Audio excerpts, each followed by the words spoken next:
My name is Justin Collins. I'm running for Merced County District 5 Supervisor. So obviously Merced County has a very big Hispanic population, right? What's the stats on that, or statistics? So Merced County, the last I looked at it, is 52% Hispanic, and Los Banos is 67% Hispanic. Now that being said, at the county supervisor level, there are no Spanish translators. And to me, it sends a strong message that they don't care about what the Hispanic community wants. They're not even willing to listen to it because they're not willing to even translate it. Now that being said, I'm actually studying Spanish, and I actually speak decent Spanish myself, and hopefully within a year or two I'll be able to speak good enough to where I can simply translate for myself, and in some cases I can.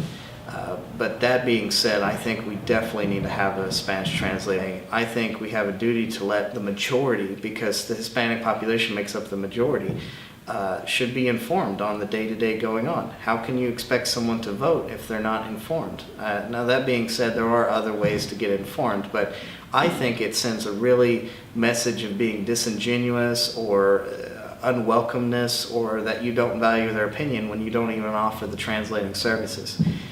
And I've heard people say, well, you know, where does it stop? Are we going to get a Japanese translator and then a Tagalog translator? But let's be sensible here. There's about as many people who speak Spanish that live here as there are that speak English. So it is completely reasonable to adequately represent those people with someone who can speak their language. So what's your views on marijuana? The reality is that marijuana is here. Whether you like it or not, it's here. So marijuana is definitely a hot button issue right now, and there's a lot I could say about it. I am, to the best of my knowledge, the only pro-marijuana candidate. My opinion is that we should definitely allow these businesses into our county. Now at the county level, most of the businesses that we'd be dealing with would be growers.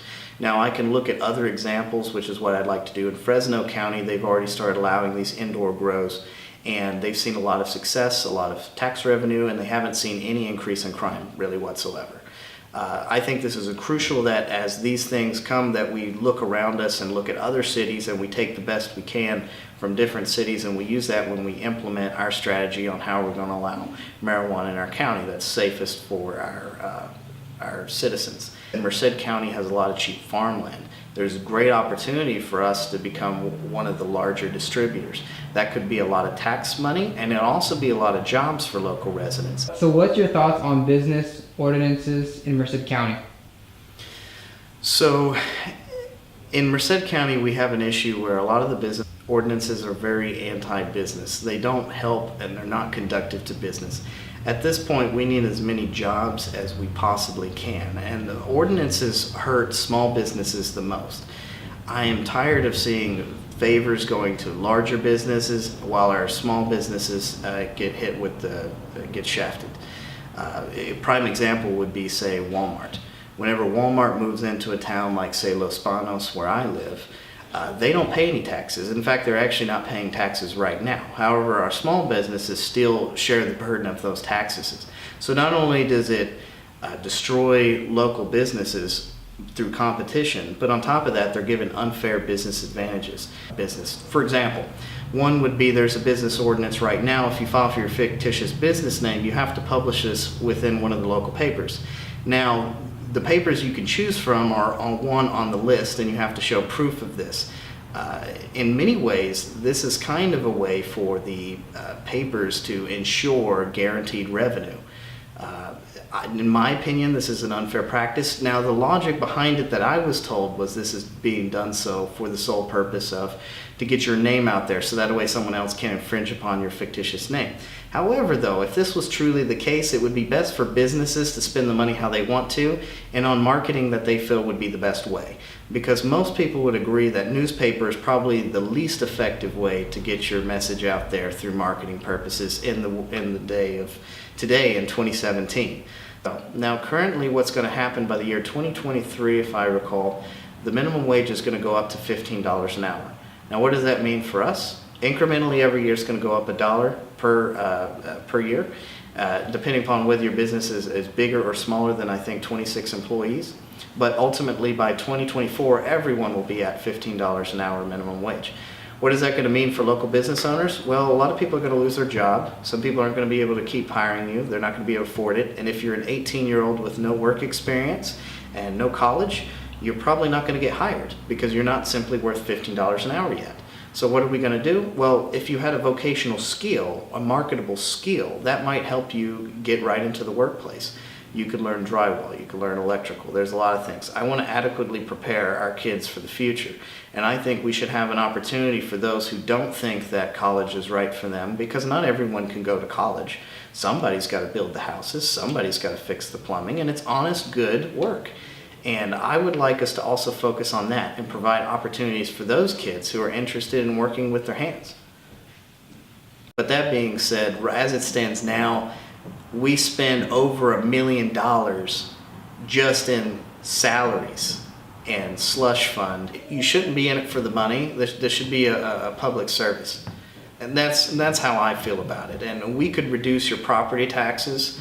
We could do a lot of things if we just simply reduced in a lot of these areas. Much of our money is simply spent on just salaries alone, and very little of our tax dollars truly makes it to the areas we even want it to go. I don't think Merced County needs more taxes. I think we just need to spend the money we already have better. So I want to also bring up that I am the pro tempore chair for the Libertarian Party of Merced County. We're a local affiliate in association with the California Libertarian Party. I am looking for recruiting new members, and I also need help with my campaign. I need donations. I'm not a very rich man, and I'm going up against some very rich people, so I can use all the help I can get. You can go onto my Facebook, which is Justin Collins for District 5 Merced County District 5 Supervisor. There you will find a GoFundMe account, as well as I will have a CrowPack website up shortly. This will not only give you more information about me and what I stand for, but will also give you an opportunity to donate. I also need as many voters as possible. Basically, I need young people to turn out and vote. As it stands now, the people who vote every single year are the same, people over the age of 50 who continuously vote and elect the same people over and over again. The only way we're going to change this is if young people or people who normally don't vote get out and vote.